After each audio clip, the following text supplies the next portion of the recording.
Bone की growth और development के लिए शरीर में अच्छा न्यूट्रिशन होना बहुत ज़्यादा जरूरी है। बोन के ऊपर सबसे ज़्यादा प्रभाव आपके बचपन से और आपके एडोलेसेंट वाले टाइम पे ही पड़ता है। बोन का जो सबसे कॉमन प्रॉब्लम होता है वो है बोन की डेंसिटी कम हो जाना। इस टाइम पे आप एक अच्छा खासा बोन का मास अचीव करते हैं, जो कि अपोरोसिस 60 से 70% केसेस में आपकी जीन्स के ऊपर डिपेंड होती है। लेकिन बाकी उन्हीं में से फैक्टर होते हैं आपकी डाइट और आपका लाइफस्टाइल, फिजिकल एक्टिविटी। आप सबका स्वागत है इस हेल्थ एजुकेशन चैनल पे, जिसका नाम है मेडिकोमेट। मैं हूं डॉक्टर सुमन सौरभ, आपका बोन एंड जॉइंट स्पेशलिस्ट। तो अब हम बात करते हैं कि आपकी डाइट में क्या क्या होना चाहिए जिससे आपकी बोन का डेवलपमेंट नॉर्मल हो। सबसे पहले तो किसी भी चीज़ के डेवलपमेंट के लिए एनर्जी की ज़रूरत पड़ती है। तो आपको अपने डाइट में सफिशेंट अमाउंट में एनर्जी लेना है। एनर्जी से मतलब ये है कि आपको कार्बोहाइड्रेट भी लेना है। बहुत सारे लोग क्या करते हैं कि कार्बोहाइड्रेट नहीं लेते हैं, वो सोचते हैं कि इससे नुकसान होता है, लेकिन ऐसी बात नहीं है। आपको एनर्जी के बिना आपका डेवलपमेंट नहीं हो सकता है, इसलिए एनर्जी जरूर लेना है। दूसरी चीज़ है प्रोटीन। प्रोटीन का इंटेक इंडिया के अगर परिप्रेक्ष्य से देखा जाए तो बहुत ज़्यादा नहीं हो रहा है हमारी डाइट में। हम लोग ज़्यादातर चावल दाल वगैरह ही खाते हैं। इससे हमें एडिक्वेट अमाउंट में प्रोटीन नहीं मिल पाता, और अगर प्रोटीन नहीं मिल पाएगा तो आपके बोन का ग्रोथ सही से हो नहीं पाएगा। एडोलेसेंट एज में खास करके आपका डाइट हमेशा बैलेंस होना चाहिए, उसमें प्रोटीन सफिशिएंट अमाउंट में होना चाहिए। अगर प्रोटीन की मात्रा 40 से 45 ग्राम से कम है तो आपके बोन का डेवलपमेंट ठीक से हो नहीं पाता, और बहुत ही ज़्यादा चांस होता है कि आपको ऑस्टियोपोरोसिस या फिर कोई फ्रेजिलिटी फ्रैक्चर होने का चांस हो। हालांकि अगर प्रोटीन का इंटेक बहुत ज़्यादा हो जाए तो भी ये दिक्कत की बात है।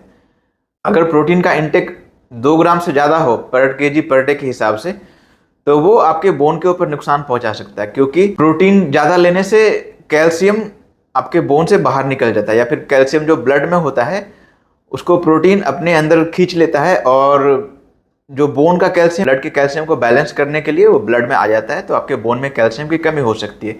इसलिए बहुत ज़्यादा प्रोटीन भी नहीं लेना चाहिए। तीसरी चीज़ है विटामिन डी और विटामिन के। ये दोनों विटामिन आपकी बोन के लिए बहुत ही ज़्यादा इंपॉर्टेंट होते हैं। विटामिन डी का काम क्या है ये मैंने आपको अपने पुराने वीडियो में बताया हुआ है। अगर आपने वो नहीं देखा है तो आप ज़रूर जाकर उसको देख सकते हैं। मैं आपको फिर से बता देता हूँ कि विटामिन डी इतना ज़्यादा ज़रूरी है कि उसके बिना कैल्शियम आपके शरीर में आ ही नहीं सकता है। जब भी आप विटामिन डी लेते हैं तो ये आपके इंटेस्टाइन से और आपके किडनी से कैल्शियम को अपनी तरफ खींचता है। इसके अलावा विटामिन डी बोन के जो रेगुलेटरी हार्मोन होते हैं, पैराथायरॉयड हार्मोन, कैल्सिटोनिन, इसके लेवल को भी रेगुलेट करता है, जिसके कारण आपके बोन की हेल्थ के ऊपर प्रभाव पड़ता है। विटामिन डी हमारे शरीर में नेचुरली नहीं बनता, इसके लिए हमें सनलाइट के एक्सपोजर की ज़रूरत पड़ती है, और बहुत बार क्या होता है कि सनलाइट लेने के बाद भी एडिक्वेट अमाउंट में विटामिन डी नहीं बन पाता। इसके लिए हम अलग से विटामिन डी का सप्लीमेंट लेते हैं, वो उसके बारे में आपको बाद में बताऊंगा। इसके अलावा दूसरा इंपॉर्टेंट विटामिन होता है विटामिन के।